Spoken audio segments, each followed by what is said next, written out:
این زیر دیوانی این داکیمون که دیده بودی این طرح دخترونش هم رسیده برامون. اینجوری بود که ماگو میذاشتی روش سرش خفه شو بابا. این مدل دخترونش هم هستش که خاک تو سرت خانواده هست. داری چی مصرف میکنی؟ دارم لباس ها رو میشورم، میخوام پود بریزم تو ماشین.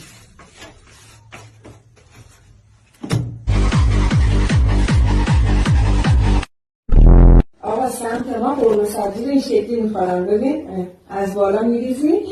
اوف وای قرمه سبزی رو بعد با دست میریم تو کارش. آه یس وای وای. با نه یه زن یه قرمه سبزی خره.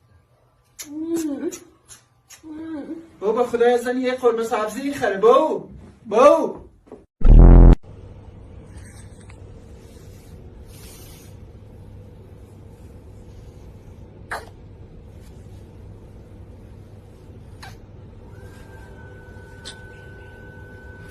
کسکش علیرضا بکپ.